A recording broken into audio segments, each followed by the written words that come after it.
बढ़ता जाएगा। इन मटर का जो गिरा है कोई कहानी सुना छोटी सी कहानी।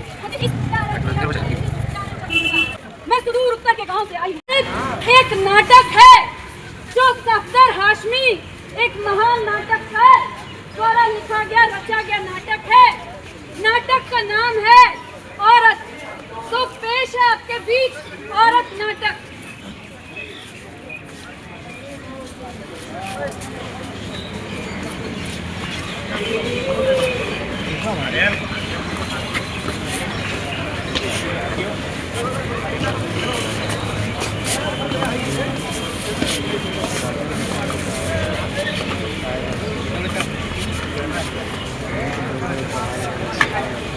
मैं एक माँ, एक बहन, एक दोस्त, एक औरत जो न जाने कब से नंगे पांव रेगिस्तानों की भटकती बालू में भागती रही है। मैं सुदूर उत्तर के गांव से आई हूँ। एक औरत जो न जाने कब से धान के खेतों और चाय के बगानों में अपनी ताकत से ज्यादा मेहनत करती आई है। मैं तो वह मजदूर औरत हूँ जो फैक्ट्री में अपनी हाथों से विशाल काय मशीनों के चक्के घुमाती है। एक औरत जिसकी ताकत को वह मशीनें ऐन उसकी आंखों के सामने हर दिन नोचा करती है। एक औरत जिसके सीने में जो खून बहता है उस खून से खूंखार कंकालों की प्यास बुझती है। एक औरत जिसका खून बहने से सरमाएदारों का मुनाफा बढ़ता है। एक औरत जिसने मजदूर की मजबूत हाथों की रचना की है और किसान की बलवान भुजाओं की। मैं खुद भी एक मजदूर हूँ, मैं खुद भी एक किसान। मेरा पूरा जिस्म दर्द की एक तस्वीर है। मेरी रग रग में नफरत की आग भरी है। मैं वह औरत हूँ जिसके लिए तुम्हारी बेहया शब्दावली में एक शब्द भी ऐसा नहीं जो उसके महत्व को बयां कर सके। तुम्हारी शब्दावली केवल उसी औरत की जिक्र करती है जिसके हाथ मुलायम है, हाथ साफ है, शरीर नर्म है, त्वचा मुलायम है और जिसके बाल खुशबूदार है। मैं तो वह औरत हूँ जिसने सिर्फ शरीर होने को नहीं स्वीकारा है, जिसने आजादी के सपने देखे हैं और जाना है कि लड़ना क्या होता है। मैं एक आजाद औरत हूँ जो अपने साथियों के साथ कंधे से कंधे मिलाकर मैदान पार करती आई है। एक औरत जिसके सीने में गुस्से के फफकते नासुरों से भरा एक दिल छिपा है। एक औरत जिसकी आंखों में आजादी की आग के लाल साए लहरा रहे हैं। मैं वह औरत हूँ जिसके हाथ काम करते और जूझते हुए सीख गए हैं कि संघर्ष कैसे किया जाता है। आइए आपको एक कहानी सुनाते हैं, एक छोटी सी कहानी, छोटी सी बिटिया की एक छोटी सी कहानी। 11 19 22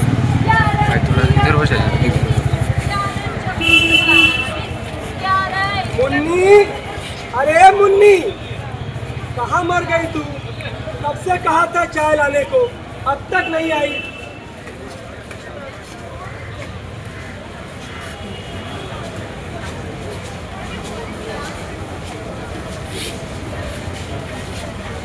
क्यों रे? ये घर है या स्कूल? काम से आए हुए 1 घंटा हो गया है। कब से कहा था तुझे चाय लाने? मैं कब तक ऐसे ही बैठा रहूंगा?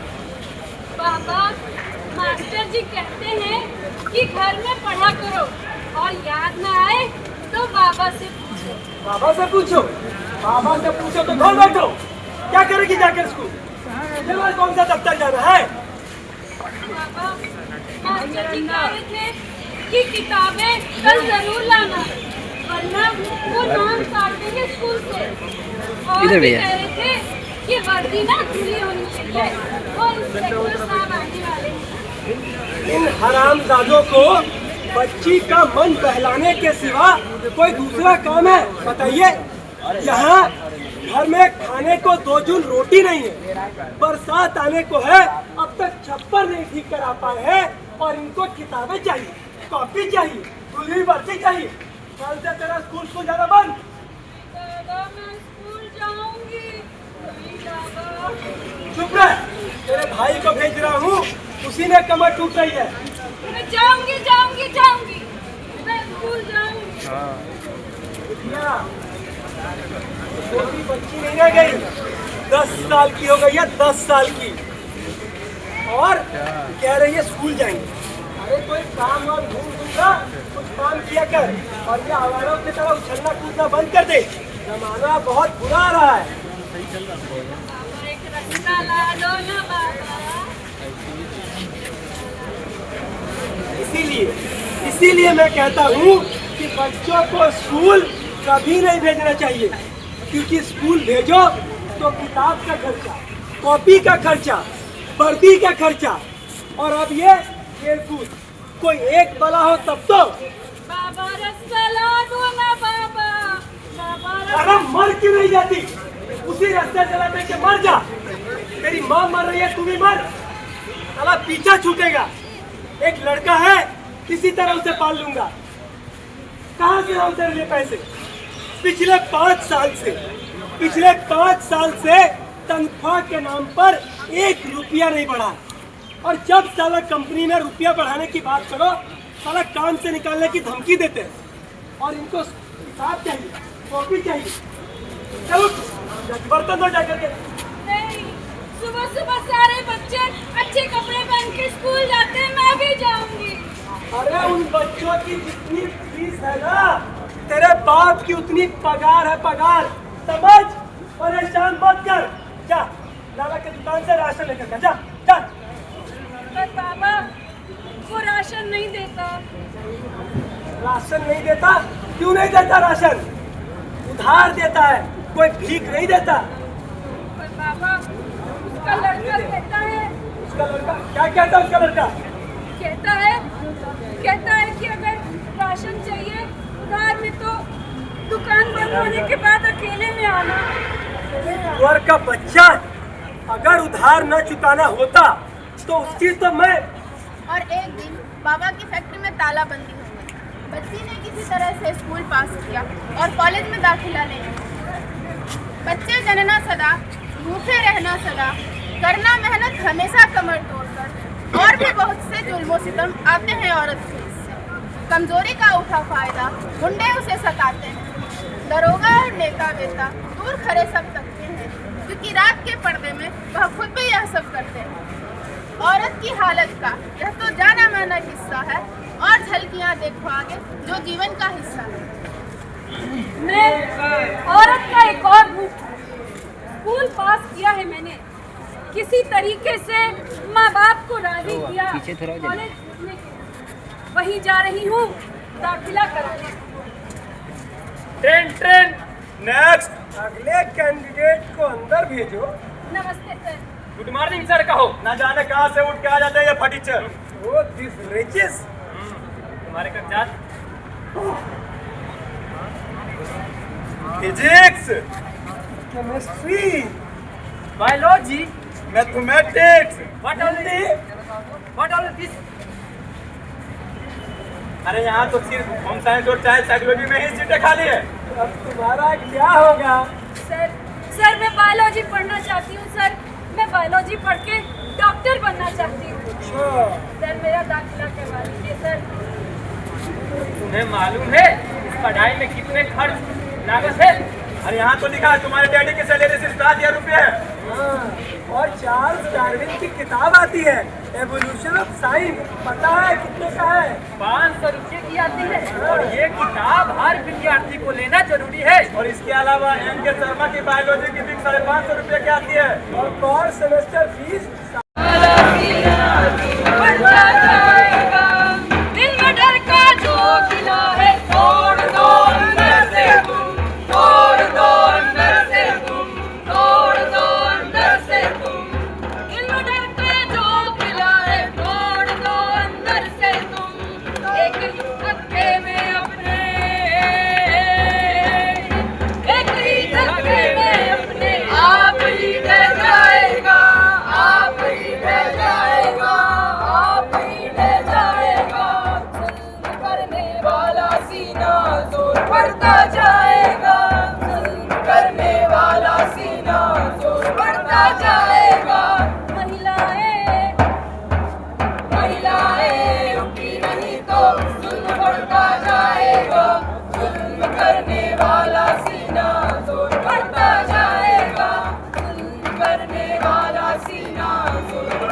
जाएगा।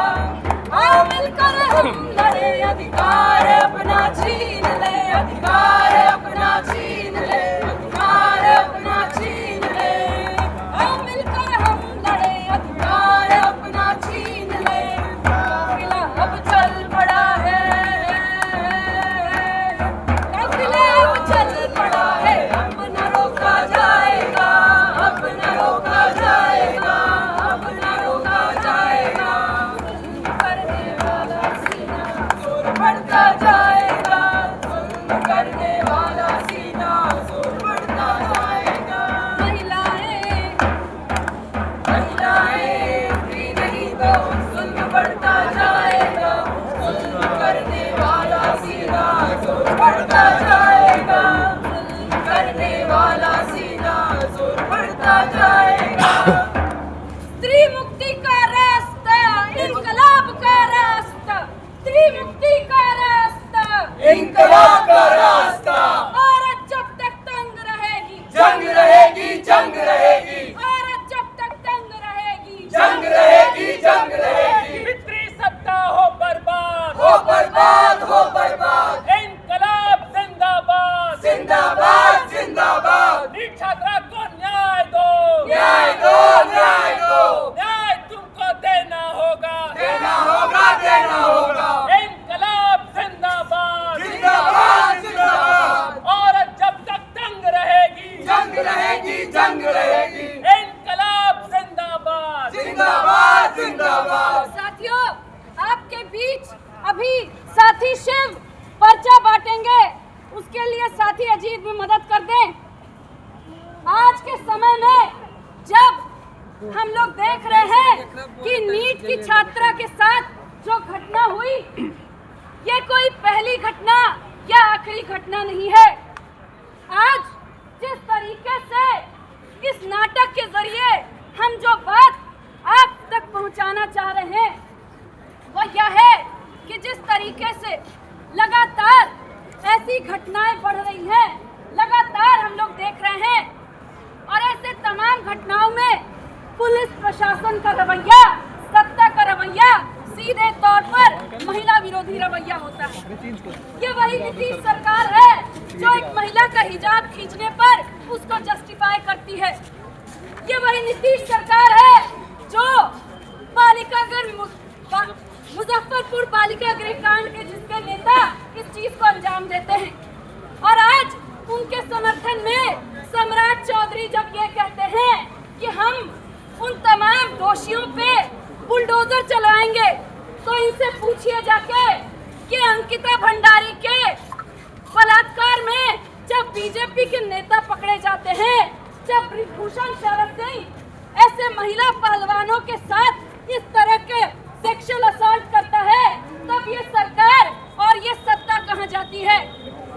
ये लोग जो बलात्कारियों के संरक्षण में तिरंगा रैलियां निकालते हैं, ये हमें संस्कृति की दुहाई देते हैं, और ये इनका चाल चेहरा चरित्र है।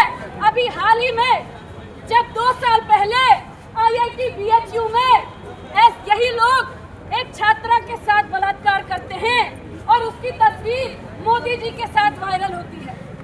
आज हमें समझने की जरूरत है कि जिस तरीके से ये सरकार और ये सत्ता एक बेटी बचाओ बेटी पढ़ाओ का नारा देके आपको बरगला रही है, असल में इसका नारा नहीं, ये चेतावनी है कि बेटियों को बचा लो इन बलात्कारियों से। कुलदीप सिंह सेंगर से लेके कठुआ उन्नाव से लेके एक पूरी फहरिस्त है जहां पर ये बलात्कारियों को संरक्षण देने का काम कर रहे हैं। आज हमें इसके चाल चेहरे और चरित्र को समझने की जरूरत है, और दूसरी तरफ हमें यह भी समझना चाहिए कि नीट की इस घटना में सीधे तौर पर लीपापोती की जा रही है। लीपापोती जहां पर पुलिस प्रशासन पहले दिन ही जब परिजन कारगिल चौक पर बैठे थे तो आप लोग को देखे होंगे पुलिस का रवैया लाठियों से मार के उनको भगाने का था, और अब CBI को जब ये जांच सौंपी जा रही है तो सीधे तौर पे इस मामले को इतना लंबा खींचा जाएगा कि यह मामला ही लोगों की जहन से निकल जाएगा और इस तरीके से एक लड़की, उसके परिजन इंसाफ मांगते मांगते थक जाएंगे। और इंसाफ की सच्चाई यह है कि साल, 2 साल, 4 साल बाद अगर कोई फैसला आता भी है तो उसमें सीधे तौर पे कोई इंसाफ नहीं मिलेगा। ये आज की सरकार की, इस सत्ता की सच्चाई है। तो आज सवाल ये उठता है कि हमें करना क्या होगा। जो हमने अपने नारे में ये बात भी उठाई कि आज महिलाओं को, चाहे वह इसी रास्ते पे कितने ही लोग कमेंटबाजी करते हुए और घूरते हुए जाते हैं कि आज लड़कियां निकलने तक को सुरक्षित नहीं समझती। आज जिस तरीके से इस तरह की छेड़खानी की घटनाएं होती हैं, उसमें पुलिस का भी रवैया साफ होता है। पैसे के बल पे और अपने बड़े रसूख के बल पे ये तमाम लोग जो ऐसे घटनाओं को अंजाम देते हैं, आज इनका एक ही उपाय है, महिलाओं को, लड़कियों को ऐसे पब्लिक स्पेसेस को जितनी ज्यादा दस्तों में ऐसे महिलाओं के दस्ते बनाने चाहिए जो कि ऐसे स्पेसेस को ऑक्यूपाई करें। We should and we must reclaim our public spaces.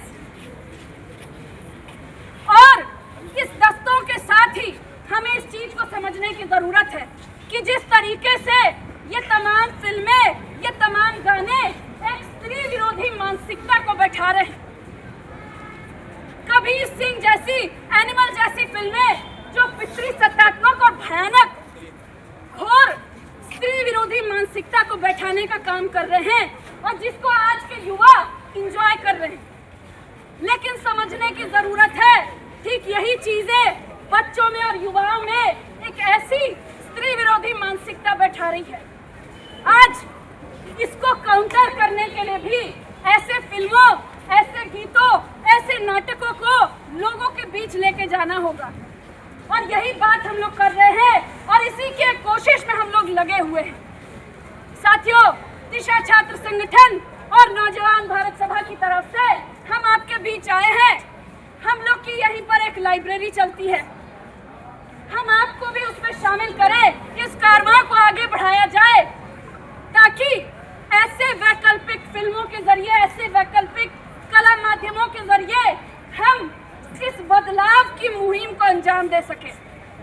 आपसे कहेंगे पर्चा अब तक पहुंच गया है, उसमें हमारा कॉन्टैक्ट नंबर है, लेकिन साथी ऋतिक और अजीत से कहेंगे कि आप लोग भी अपना संपर्क नंबर दें ताकि इस कारवां को और आगे बढ़ाया जा सके। शुक्रिया।